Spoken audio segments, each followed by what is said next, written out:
We do know who Notre Dame will be playing now, thanks to Jack Sawyer and a strip sack. The Ohio State Buckeyes are on to the national championship. Texas wanted to win, though. Yeah, they did want to win. Yeah. They did want to win, man. The touchdown before half was a killer. Like, it felt like Texas got a little momentum back, and then very first play. And they went back to screen to the house. Baby. Travion was shot out of a cannon on that.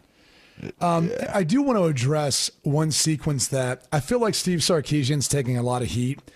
And let me just preface anything I say by this. And I think you guys would agree.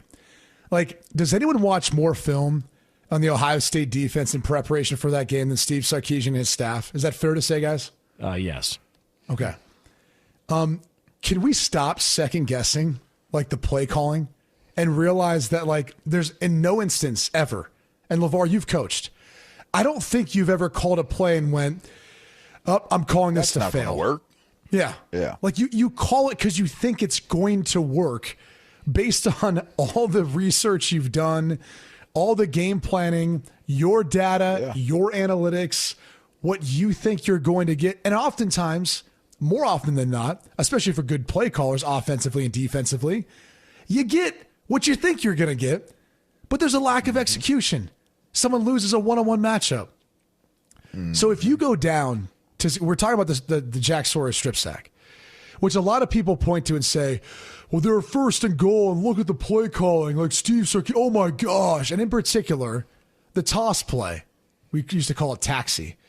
Did it have a different formation, but the toss play that lost them like 7 yards and kind of put them more backed up. Everyone seemed to have an issue with it. And so when I go back and watch it, they're in man-to-man. They end up bringing the tight end over, who obviously his man comes along with him, Ransom, who's got him in coverage. And at that moment, I'm thinking to myself, like, okay, you're not going to try to run up the middle again. You tried that on first and goal. Didn't work, right? Brought in all the big bodies. You tried to do that. You're going up against, the number 2, number 3 defense in the country, the number 2 or 3 red zone touchdown percentage defense in the country. Like Ohio State's that good. It's been seldom that you've seen teams run the ball against them into the end zone, especially up the middle. So they do this toss play to the outside, and Downs ends up running underneath and coming through scot-free. Now, Downs didn't ultimately make the play.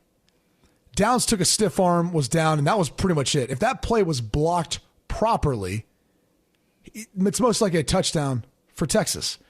However, your tackle didn't block well out in space. Your wide receiver Wingo was in man-to-man coverage. If he just blocks down on the safety Ransom in this case, which was his assignment, you could kind of see he second guesses himself as what he's supposed to do. Usually, too, it's most dangerous man, MDM. And so he's going to look at the safety, try to block down the safety. His man's going to follow him until he realizes it's a run. By that point in time, he's probably out-leveraged. And he's probably going to have to try to go make an angled tackle at best at the pylon. So, again, it wasn't a bad play call. It was really poor execution by 2 players in particular. And that happens. It happens throughout the course of the game, in big moments, all of that. And so I'm so tired of hearing these people like second guess Steve Sarkisian, who's made his name. He's a head coach at Texas because of his offensive play calling. Like, that is why he's where he's at. Can we just stop it? It's so tiresome, man. It really is. Can I add to this conversation, please? I was in State College and I was eating, enjoying a meal, and I love fans. I love engaging fans. I will say, for the most part, it's pretty cool. The one thing that has run its course with me is having patience about Coach Franklin, and so that was one of the questions. Like, well, what do you think about Coach Franklin? The minute somebody asks you that, you already know what their conclusion already is. They want you to support them in being able to bash Coach Franklin. And I said, my response to that would be all of the fans out there that think they can take all of the elements that James Franklin has brought to the table to get them to the point of where they are one game away from playing in a national title game. I want to see you do it. I want to see you put together your coaching staff. I want to see you recruit. I want to see you get the commits. I want to see you coach them. I want to see you create the schedule. I want to see you make sure they graduate. I want to see you make sure that they're doing the things that they're supposed to be doing. I want to see you do it. I want to see you do it. Because if you have such a strong opinion of knowing what isn't good and they suck and they can't do this and they can't do that, I'd love to see you do it. I would love to see how you fare out and what it is that you're able to do, since you know so much about what a coach can and can't do and what they should have called and why they should have did it and why they didn't do it and this, that, and the other. Okay, let's make the rubber meet the road. Let's really, truly make the rubber meet the road.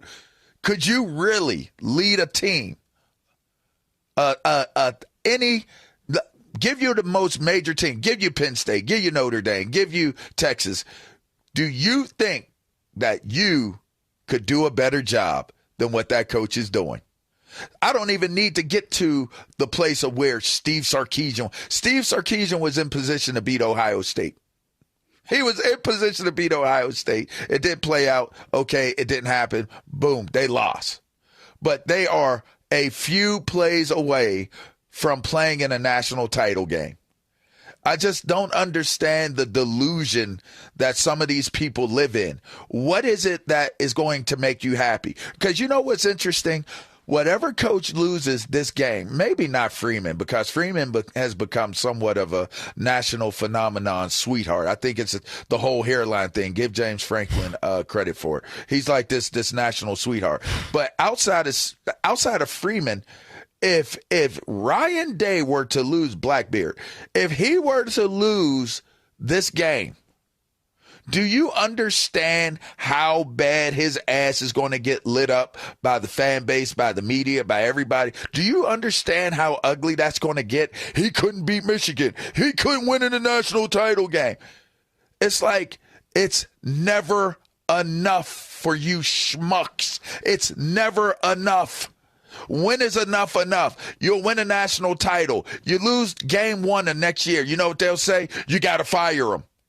Yeah. What's wrong with them? Why can't they win?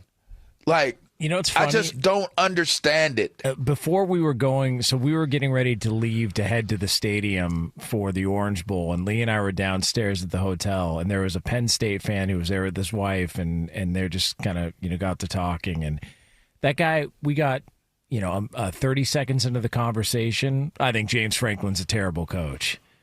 I'm thinking to myself, we've heard that so much, and you hear it so often about terrible coach, terrible play. I honestly don't believe that the general public has any idea why or has any reasoning to put behind why somebody's a terrible coach or why something was a terrible play call. Because if you're not there, you have no clue what the plan was supposed to be. You have no idea.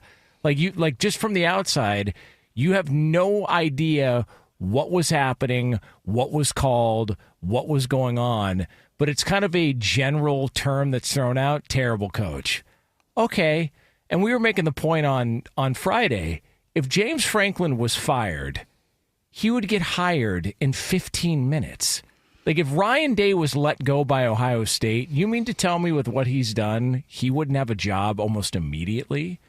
Like, just this whole concept of terrible, this guy's not good. Sarkeesian, like he's it's not like he's coached at like run of the mill and Texas is his first ever program he's ever been at. No, he's been at big programs and worked at big universities, and it's not because he's an idiot. Like, it's not because he slept his way to the top. No, like, he actually put the time in. He knows what the hell he's doing. So when you hear these people talk about, well, what's this? And he's terrible. Okay, well, then go get better. Like, find somebody better, because if that guy leaves, he's going to have a job in 20 minutes. It's weird, man. Hey, on a side note, not only is he going to have a job, there's going to be a lot of them kids that end up not being at that school, too. Right. So right. work on that one, too.